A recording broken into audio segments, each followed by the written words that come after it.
여러분 대단히 반갑습니다. 오늘 이 시간에는 설교 요약문에 관해서 여러분들과 함께 살펴보는 시간을 갖도록 하겠습니다. 많은 분들이 성경 본문을 정해서 그 본문을 분석하고 연구하면 이제 설교 내용을 작성할 준비가 되지 않았느냐라고 생각을 합니다. 그래서 본문 연구가 끝난 다음에 곧바로 설교문을 작성하려고 시도하는 경우들이 굉장히 많습니다. 그런데 여러분들이 본문 연구의 결과를 토대로 설교문을 작성하기 위해서 거쳐야 할 중요한 단계가 있는데 그 단계가 바로 설교 요약문의 단계입니다. 어떤 분들은 이것을 설교 요약문이라고 부르기도 하고 또 설교학적 다리다, 설교학적 가교다 그런 말을 사용하기도 합니다. 이 말씀은 무슨 말씀인가 하면 성경 본문의 연구와 설교 내용 사이를 연결해주는 다리 역할을 하는 것이 설교 요약문이다. 그런 측면에서 설교학적 가교, 그런 말을 사용하고 있는 것입니다. 왜 설교 요약문을 작성하느냐? 설교자가 성경을 설교하기 위해서 본문을 연구한 다음에 그 연구된 본문 내용 자체가 그대로 설교문이 될 수가 없습니다. 왜냐하면 본문을 연구하다 보면 수많은 때로는 연결되지 않은 많은 아이디어들, 주제들이 그 본문 속에 제시되어 있습니다. 그러면 설교자가 그 메시지를 설교할 때에 회중들이 제대로 받아들일 수 없고 제대로 수용할 수 없습니다. 또 효과적인 의사 전달이 이루어지기 위해서는 본문 속에서 발견된 수많은 진리들을 통일시켜서 일목요연하게 제시하고 그것을 배열해야 할 그런 필요가 생겨나는 것입니다. 그래서 본문 연구 자체가 설교 준비의 끝이 아니다. 성경 본문을 연구하고 나면 그 연구된 내용들을, 주제들을 통일시켜야 합니다. 그래서 통일시키는 통합의 과정은 본문 연구 결과의 조각들을 조직적이고 질서정연하게 배열하는 것입니다. 이 일들을 통해서 설교가 효과적이고 논리정연하고 질서 있게 이루어질 수가 있는 것입니다. 그래서 이 일을 할 때에 여러분들이 본문 연구를 토대로 다음과 같은 내용들을 정리해야 합니다. 첫 번째로 의도된 청중. 본문의 주요 청중이 누구냐 하는 것을 파악해야 합니다. 먼저 설교자들이 관심을 기울여야 할 분야가 의도된 청중입니다. 설교를 위해서 선택한 이 본문은 누구를 위해서 기록되어졌느냐, 주요 청중을 파악해야 한다는 것입니다. 근데 대부분의 성경 본문은 하나님의 백성 혹은 중생하지 못한 사람들을 대상으로 쓰여졌습니다. 그래서 의도된 청중을 생각하면서 본문의 주요 목적이 무엇이냐를 생각할 수 있습니다. Major Objective of the Text, MOT, 줄여서 MOT라고 말합니다. 본문의 주요 목적. 본문의 주요 목적은 모든 성경이 하나님의 백성 아니면 중생하지 못한 인류 전체에게 쓰여졌다는 것을 생각할 때에 모든 성경 본문에는 두 가지 목적이 있습니다. 첫 번째는 전도의 목적이 있고 두 번째는 구원받은 하나님의 백성들의 삶을 다루는 문제입니다. 그래서 전도 혹은 그리스도의 생활 두 가지 목적 중에 하나를 정해서 여러분들이 본문의 주요 목적을 표시하는 것입니다. 1차적 청중이 본문의 주요 목적을 결정하는 것입니다. 설교하고자 정했던 선택한 성경 본문이 1차적으로 누구를 대상으로 쓰여졌느냐, 그 대상자들을 생각할 때에 본문의 주요 목적이 정해질 수 있다는 것입니다. 본문의 목적을 정한 다음에는 본문의 중심 진리를 찾아야 합니다. 영어 약자로는 CIT. CIT는 Central Idea of the Text. Central Idea of the Text라고 하는 말인데 본문에서 성령의 마음을 찾는 것으로 본문이 가르치고 있는 핵심적인 내용을 찾는 것입니다. 그래서 본문의 중심 진리와 관련지어져서 거의 모든 설교학 교재들이나 설교학자들이 이것을 이야기합니다. 어떤 분들은 CIT라는 말을 사용하기도 하고, 헤드론 라빈슨 같은 분은 exegetical idea, 주의 아이디어라는 말을 쓰기도 하고, 해롤드 브라이슨, 제임스 테일러 같은 분들은 essence of a text in a sentence, 한 문장으로 된 본문의 핵심, 줄여서 ETS라는 말을 쓰기도 합니다. 또 스티븐 얼퍼드는 dominating theme이라는 그런 단어를 사용했습니다. 그래서 지배적인 주제. 그는 알페이스로는 central idea of the text, CIT라는 말을 사용을 했습니다. 그래서 본 설교학에서는 알페이스리 제시한 CIT라는 용어를 사용하고 있습니다. 이 용어들은 각기 다르지만 이분들이 하고자 하는, 이제 강조하고자 하는 요점은 뭐냐 하면 본문의 중심 진리를 설교자가 찾아야 한다라는 것입니다. 본문의 중심 진리가 왜 필요하냐 하면 본문의 중심 진리를 진술하는 것이 설교 준비에 가장 어려운 일이라고 합니다. 그래서 이것이 설교의 본질과 관련되어져 있는데, 설교자가 설교를 위해서 선택한 본문을 연구하고 난 다음에 본문에서 가르치고 있는 진리를 한 문장으로 요약해 보는 것입니다. 그런데 이것이 생각만큼 쉽지 않다는 것이죠. 그래서 이 본문의 중심 진리를 정의해 보면, 본문의 중심 진리는 본문이 본래 무엇을 의미했는가를 해석해주는 15개 내지 18개의 단어로 이루어진 과거 시제형 문장입니다. 본문이 본래 원래의 회중들, 원래의 청중들에게, 원래의 독자들에게 무엇을 의미했느냐를 요약해주는 과거형 문장입니다. 15개 내지 18개의 단어를 써라 하는 것은 간결성 및 완전성을 위해서 그렇게 하는 것. 과거 시제는 성령이 의도하신 본래, 원래의 독자들에게 주셨던 의미를 찾는 것이기 때문에 과거 시제로 표현합니다.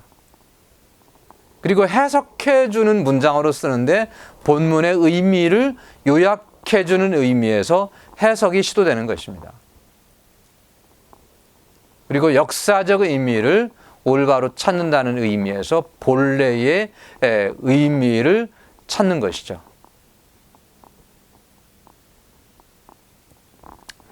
본문의 중심을 어떻게 파악합니까? 첫 번째, 성경 본문에 이미 하나의 중요한 중심 진리가 등장할 수 있습니다. 에베소 4장 10절로 32절에 보면 바울은 에베소의 그리스도인들이 동료 그리스도인처럼 행동하기를 멈추고 그리스도를 본받아 행하기를 권면하였다. 그런 본문의 중심 진리로 한 문장으로 요약해 볼 수 있습니다. 또 두 번째는 본문의 문맥에서 본문의 중심 진리를 파악하는 경우가 있습니다. 본문 내용 속에는 중심 진리가 중심 문장이 표현되어져 있지 않지만 본문의 문맥 속에서 찾을 수가 있습니다. 예를 들면 디모데후서 1장 3절로 2장 2절에 보면 바울은 디모데가 박해 속에서도 다음 세대에게 복음을 충실하게 전달하도록 권면하였다라고 본문의 중심 진리를 한 문장으로 요약해 볼 수가 있겠습니다. 또 본문의 중심 진리가 본문 속에서 여러 차례 반복되고 강조될 수 있습니다. 예를 들면 여호수아서 1장 1절로 9절에서 하나님께서는 신실하신 약속을 바탕으로 여호수아가 이스라엘 백성들을 가나안으로 인도할 때 강하고 담대하라고 권면하셨다라고 요약해 볼 수 있습니다. 왜냐하면 강하고 담대하라 여러 차례, 3차례나 본문 속에서 강조하고 있거든요. 이렇게 본문의 중심 진리를 찾을 때 주는 유익이 있는데, 본문의 중심 진리는 구조적인 기초를 제공합니다. 그리고 정신적인 조직을 제공해서 단 하나의 지배적인 사상을 제공해서 설교자들이 거기에 초점을 맞추어서 설교의 내용을 작성해 가도록 도울 수가 있는 것입니다. 또 본문의 중심 진리를 찾을 때에 의도적인 설교 준비가 가능해집니다. 불필요한 자료들을 버리고 필요한 자료만 이 본문의 중심 진리를 바탕으로 배열해서 설교문을 작성할 수가 있습니다. 또한 청중들에게 방향 감각을 제공해 줄 수 있습니다. 메시지를 듣는 사람에게 이 본문이 쓰여진 목적이 의도가 이런 것이구나라고 하는 것을 깨닫고 거기에 초점을 맞추어서 메시지를 이해할 수 있는 것입니다. 본문의 중심 진리를 찾으면 그 찾은 본문의 중심 진리를 바탕으로 설교의 명제를 만들어야 합니다. 설교의 명제는 본문의 중심 진리 CIT를 설교의 명제로 전환하고 바꾸는 것입니다. 그래서 명제는 설교 메시지의 반복구와 동일한 것이다. 설교의 명제라고 하는 것은 설교 전체를 한 문장으로 요약하는 것입니다. 본문의 중심 진리는 성경 본문의 메시지를 한 문장으로 요약하는 것이라고 한다면 설교의 명제는 설교자가 회중들에게 전할 설교 메시지를 한 문장으로 요약해 주는 것이라고 할 수 있겠습니다. 그래서 설교의 명제는 현대의 상황 속에 본문의 중심 진리를 적용하는 15개 내지 18개의 단어로 이루어진 현재 혹은 미래 시제로 이루어진 문장이라고 볼 수가 있겠습니다. 15개 내지 18개의 단어는 앞전에서처럼 간결성 및 포괄성을 위해서 그렇게 하는 거고요. 현재 혹은 미래 시제를 사용하는 이유는 성령의 본래의 의도를 오늘날의 회중들에게 적용하기 때문에 시제가 현재 혹은 미래 시제가 되어야 합니다. 또는 적용해 준다고 하는 것은 과거에 결정된 의미를 오늘날의 시대의 상황에, 현 시대의 상황에 적용해 주는 것입니다. 또 현대의 상황 본래의 의미를 이해할 수 있는 방법으로 전달하는 것입니다. 명제를 어떻게 만듭니까? 명제는 본문의 중심 진리 CIT를 면밀히 관찰하고 이 CIT 가운데 현대화되어야 할 요소들을 파악합니다. 성경적 이름이라든지 연대적인 용어라든지 특정한 환경이라든지 문화적 뉘앙스 등이 오늘날 회중들에겐 더 이상 적용되지 않기 때문에 이런 요소들을 파악을 한 다음에 이런 요소들을 통용되는 언어로 성령의 의미를 전달하기 위한 필요법을 만듭니다. 그래서 본문의 중심 진리가 모든 시대의 모든 사람에게 적용될 때 명제도 본문의 중심 진리와 아주 비슷하다는 사실을 알 수가 있습니다. 여기 본문의 중심지 아까 전에 말씀드렸던 본문의 중심 진리를 오늘날의 명제로 바꾼 전환한 그런 예가 있습니다. 물론 이것은 하나의 예를 여러분들에게 들어드리는 것이지 이게 절대적이라는 것은 아닙니다. 사람마다 설교자들마다 각기 다른 중심 진리와 명제를 찾을 수가 있겠습니다. 첫 번째 본문의 중심 진리, 바울은 에베소인들이 동료 이방인들처럼 행동하기를 멈추고 그리스도처럼 행하기를 권면하였다라고 하는 중심 진리를 오늘날의 명제로 바꿔보면 그리스도인들은 주변의 불신 문화를 따라 살기를 멈추고 그리스도처럼 살아야 한다. 또 바울은 디모데가 박해 속에서도 다음 세대에게 복음을 충실하게 전달하도록 명령하였다라고 하는 본문의 중심 진리를 설교의 명제로 바꿔본다면 기독교 지도자들은 반대 속에서도 다음 세대에게 복음을 충실하게 전달해야 한다 라고 표현할 수 있겠습니다. 또 여호수아에 있는 말씀, 하나님께서는 신실하신 약속을 바탕으로 여호수아가 이스라엘 백성들을 가나안으로 인도함에 있어서 강하고 담대하라고 권면하셨다 라고 하는 본문의 중심 진리를 하나님의 백성들은 그분의 신실하신 약속을 의지하여 하나님을 순종하며 섬길 때 강하고 담대해야 한다라고 하는 설교의 명제를 작성해 볼 수가 있겠습니다. 좋은 명제가 가진 몇 가지 특징이 있는데요. 청중의 마음을 사로잡는가, 내가 쉽게 기억할 수 있는가, 기억할 가치가 있는가, 이런 것들의 바탕을 해서 뭔가 약속성이 포함되어 있어야 하고 또 일반적인 보편적인 진리가 되어야 하고요. 또 단순해야 하고 명확해야 합니다. 또 포괄적인 의미가 있어야 하고 중요성이 있어야 하고 설교할 수 있는 그런 명제일 때에 명제가 좋은 명제라고 할 수가 있겠습니다. 명제의 가치가 있는데 명제는 설교에서 여러분이 제시하는 것이 본문에서 하나님께서 제시하는 것과 동일하게 됩니다. 본문의 중심 진리를 설교의 명제로 전환한 것이기 때문에 본문의 메시지와 동일한 메시지를 설교 속에서 강조하고 전할 수 있는 그런 장점이 있습니다. 잘 표현된 명제는 전체 설교의 구성을 돕습니다. 따라서 뒤따르는 모든 것에 방향 감각을 제시해 주는 것입니다. 이렇게 설교의 명제를 작성하고 난 다음에 설교의 목적을 정해야 합니다. 모든 설교는 특정한 목적이 있습니다. 동일한 본문을 여러 차례 설교한다 할지라도 그 본문을 설교할 때마다 설교의 명제는 비슷하고 같을 수 있지만 설교의 목적은 다 다르죠. 설교의 목적은 본문의 중심 진리를 통해서 결정이 되고 명제와 목적이 혼동돼서는 안 됩니다. 설교의 목적은 여러분들이 청중의 반응의 측면에서 여러분이 회중들에게 무엇을 바라느냐, 무엇을 기대하느냐라고 하는 것을 적는 것입니다. 여러분의 회중들이 설교되는 주제에 대해서 무엇을 하기를 원하는지라고 하는 측면에서 설교의 목적을 기록하는 것입니다. 여러분이 목적을 모른다면 회중들이 무엇을 하기를 기대할 수는 없는 거죠. 그래서 설교의 목적이라고 하는 것은 설교자가 이 특정한 메시지로 이 특정한 경우에 그의 주요 회중들이 특정적으로 행하기를 원하는 간단한 진술문이 설교의 목적이라고 볼 수가 있겠습니다. 이것도 한 문장으로 작성하는 것입니다.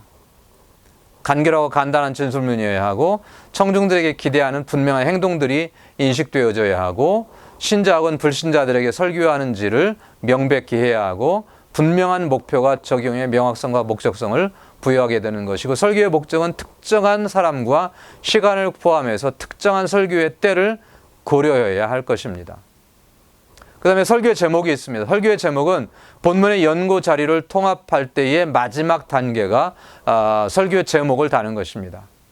설교의 제목이라고 하는 것은 예를 들면 포장지의 포장과 같은 것입니다. 그래서 본문의 중심 진리는 본문에서 성령의 마음을 파악하는 것이고 설교의 목적은 청중들에게 회중들에게 기대되는 반응을 진술하는 것이고 설교의 제목은 관심을 유발시키는 방식으로 이 모든 것을 통합해서 만들어 나가는 것이라고 볼 수가 있겠습니다. 설교의 제목에 목적이 있는데 첫 번째는 관심을 유발하는 것입니다. 사람들에게 흥미를 유발해서 그 메시지를 들을 준비를 시키는 것입니다. 또 강조하는 것입니다. 그 다음에 기억하기 쉽도록 하는 것입니다. 좋은 제목에는 사람들이 정말로 제목을 볼 때에 설교 내용을 설교를 듣고자 하는 그런 마음의 감동이 일어나도록 해야 합니다. 또 간결해야 합니다. 포괄해야 합니다. 적절해야 합니다. 전달해야 합니다. 또 무언가 연관성이 내용과 연관성이 있을 때에 좋은 제목이라고 볼 수가 있겠습니다. 제목의 종류에는 몇 가지가 있는데요. 제목은 핵심 단어를 사용하는 방법이 있고 혹은 구절을 쓰는 방법이 있고 명령문의 형태로 제목을 사용할 수도 있고 의문문의 형태로 또는 선언문의 형태로 다양하게 설교의 제목을 만들어 볼 수가 있겠습니다. 그 다음에 중요한 것이 설교의 구조입니다. 설교의 구조는 명백하고 논리적인 전개와 구조를 필요합니다. 이것이 결여될수록 설교는 혼란스러워집니다. 그 구조를 만들 때에 구조가 견고할수록 더 좋은 설교가 됩니다. 구조의 역사를 보면 고대 수사학에서도 설교의 구조가 아니라 전달되는 내용을 일정한 구조를 만들어서 형식을 갖추어서 전달해야 할 것의 중요성을 강조하고 있습니다. 구조에는 몇 가지 방법이 있습니다만 나중에 그 구조들을 살펴보겠지만 수사학적인 구조가 있고 하밀리의 구조가 있습니다. 설교에서 수사학적인 구조는 일정한 주제를 정하고 그 주제를 바탕으로 설교의 본문들을 배열하는 것입니다. 하밀리의 방식은 설교 본문 속에 있는 내용, 성경 본문 속에 있는 내용들을 그대로 따라하면서 설교하는 방법입니다. 예를 들면 설교의 절별 구분이 있는데 그 절별 구분을 따라서 1절을 설교하고 1절을 읽고 설명하고 2절을 읽고 설명하고 3절을 읽고 설명하고 하는 방식이 하밀리의 구조라고 볼 수가 있겠습니다. 그래서 설교자들은 본문의 전달에 가장 효과적인 구조를 결정하도록 해야 할 것입니다. 그래서 존 스타트는 본문이 설교의 자체의 구조를 조달하도록 허락해야 할 것이라고 강조했습니다. 그래서 형식, 구조를 만들 때에 던질 수 있는 질문들이 있는데 이 전개 방식이 본문의 교훈을 전달하고 있는가? 이것이 나의 회중들에 대한 목적을 이룰 것인가? 라는 질문을 던져보면서 구조를 정해볼 수가 있겠습니다. 구조 형식에는 연역법과 귀납법이 있습니다. 연역법은 일반적인 진리에서 특정한 적용으로 나아가는 방식이고요. 본문의 진리를 적용하기 전에 본문을 주의하고 설교하는 방식이 연역법적인 방법입니다. 서두에서 대답과 해결책을 제시하고 본론 속에서 그것을 더 깊이 설명하는 방식이 연역법적인 방식이라고 볼 수가 있겠습니다. 귀납법적인 설교 방식은 특정한 경험들로부터 일반적인 진리로 나아가는 방식이고요. 삶의 경험에서 성경의 진리로 나아가는 것입니다. 서두에서 문제를 제기하고 말미에서 완전한 대답을 제시하는 방식이 귀납법적인 전개 방식이라고 볼 수가 있겠습니다. 그래서 연역법적인 구조는 본문이 있고 본문의 중심 진리가 나오고 명제가 제시되고 목적이 있고 설교의 내용이 나는 것입니다. 여기에 따라서 연역법적인 구조로 설교문을 전개해 보면 서론을 제시하고 설교의 명제를 제시하고 설교의 본론을 다룹니다. 설교의 본론 속에서 첫 번째 중요한 요점인 대지 1번을 제시합니다. 그리고 나서 그것을 설명하고 논증하고 예화를 제시하고 적용을 한 다음에 두 번째 대지로 나아갑니다. 그리고 첫 번째 대지에서 했던 일들을 반복한 다음에 결론 및 초청으로 나아가는 것이 연역법적인 구조라고 보겠습니다. 이와는 반대로 귀납법적인 구조 형태를 보면 간단한 서론이 있고 서론 위에 첫 번째 요지를 대지를 제시합니다. 이 대지는 서론에서 자연스럽게 흘러나오는 대지입니다. 그리고 두 번째 대지를 제시합니다. 첫 번째 요지에서 발전해서 연결되는 것이고 그리고 나서 세 번째 대지로 나아가서 이 중요한 요점들을 제시한 다음에 설교의 명제를 제시하고 설교의 명제를 바탕으로 설교의 결론 부분으로 나아가는 것이 귀납법적인 구조 형태라고 볼 수 있습니다. 이 두 가지 형태에는 각각 장점과 단점이 있습니다. 연역법적인 설교의 구조 형태는 회중들이 이미 다 설교의 결론을 알고 있습니다. 설교의 요점을 알고 있기 때문에 자칫하면 설교가 진행될 때에 이제는 흥미를 잃을 수가 있습니다. 귀납법적인 형태는 설교의 명제를 제시하기 위해서 너무 오랫동안 회중들이 기다려야 한다는 것입니다. 도대체 어떤 설교일까를 설교 내내 그런 질문을 가지고 설교를 들어야 합니다. 그러다 보면 이 회중들이 관심이 흐려질 수가 있거든요. 이런 단점들 때문에 하이브리드 구조를 사용하는 경우들도 많이 있습니다. 이 두 가지를 혼용해서 이제 사용하는 방식은 첫 번째 서론의 내용을 메시지를 전달하고 서론의 내용을 속에 자연적으로 첫 번째 요점을 제시한 다음에 첫 번째 요점 후에 설교의 명제를 제시하는 것입니다. 첫 번째 명제가 끝난 다음에 두 번째 대지, 세 번째 대지를 제시하고 결론으로 나아가는 것이 하이브리드 구조 형태라고 볼 수가 있겠습니다. 내러티브 구조가 있습니다. 내러티브 구조는 이 귀납법적인 형태와 유사합니다. 성경의 장르에 충실한 것이고 이성적이기보다 직선적인 아웃라인 형태를 사용하는 것입니다. 그래서 내러티브 형태는 서론, 장면, 해결, 결론 혹은 서론, 사건, 하나님의 진리를 통한 해결, 현대의 청중들에게 적용 이렇게 나아갈 수가 있습니다. 이런 내러티브에 대해서는 나중에 좀 더 독립된 영상에서 좀 더 충분하게 여러분들에게 설명을 드리도록 하겠습니다. 설교가 아웃라인이 가져야 하는 이유가 있습니다. 설교에 아웃라인이 필요한 이유가 있습니다. 설교 메시지의 통일성을 주기 위해서입니다. 아웃라인이 없으면 이런 설교의 구조가 없으면 설교의 메시지가 서로 연결되지 않고 조각조각 전달될 수 있는 위험성이 있는 것입니다. 또 질서정연한 설교의 전달을 위해서 설교의 구조가 필요한 것입니다. 또 균형 감각을 제시합니다. 자칫하면 요점이 여러 개가 있을 때에 어느 한 가지에 너무 집중하고 치중해서 설교의 균형 감각을 이룰 수가 있습니다. 또 설교가 발전적으로 진행이 될 수 있습니다. 세 가지 주요 구조적 부분이 있는 서론, 본론, 결론들이 있겠습니다.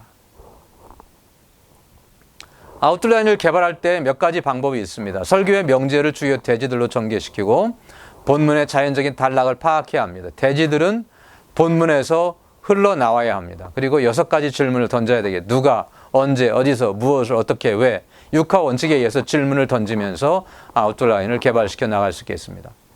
아웃라인을 개발할 때에 몇 가지 방법이 있는데 핵심 단어 방법은 주요 대지들에게 특징을 부여하고 구조의 통일성을 주는 것입니다.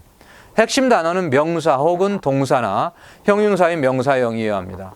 항상 정확하게 사용하고 복수의 형태로 사용하고 구체적인 단어를 사용해야겠습니다.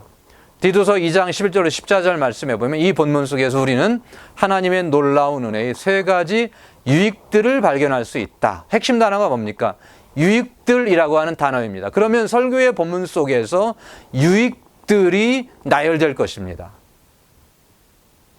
하나님의 은혜는 구원의 유익이 있습니다. 내용들을 설명하겠죠. 두 번째는 하나님의 은혜는 교육의 유익이 있습니다. 하나님의 백성들에게 어떤 교육의 유익이 있는지를 또 설명할 것입니다. 세 번째 유익은 하나님의 은혜가 주는 유익은 소망입니다. 라고 이렇게 핵심 단어를 써서 구조를 만들어 갈 수 있겠습니다. 따라서 본문의 저자는 사람들이 하나님의 말씀에 순종함으로 응답해야 할 5가지 이유들을 제공해 주고 있습니다. 첫 번째 이유로 하나님의 말씀은 살아있다. 두 번째 이유는 하나님의 말씀은 능력이 있다. 세 번째 이유로 하나님의 말씀은 예리하다. 네 번째 이유로 하나님의 말씀은 찔러 쪼갠다. 다섯 번째 이유는 하나님의 말씀은 감찰한다 라고 그렇게 강조하고 설명할 수 있겠습니다. 여기에서 5가지 이유들이라고 하는 것이 핵심 단어입니다. 그래서 아웃라인에 개발할 때 전이 설교가 흘러가죠. 첫 번째 대지에서 두 번째 대지로, 두 번째 대지에서 세 번째 대지로, 세 번째 대지에서 결론으로 흘러갈 때 그것을 전이라고 하는데 이 각각의 전이가 명백해야 합니다. 분명해야 합니다. 지금 설교자가 첫 번째 대지를 설명하는지 두 번째 대지를 설명하는지가 명확하게 구분지어져서 설교문이 작성되어져야지 회중들이 설교의 메시지를 원활하게 따라올 수가 있는 것입니다. 원활성, 자연스럽게 흘러가야 합니다. 너무 무리하게 설교문을 구성하다 보면 앞뒤가 연결이 안 되면 사람들이 당황하고 따라올 수가 없습니다. 점진성이 있고 또 간결하게 그렇게 진행이 되어야 할 것입니다.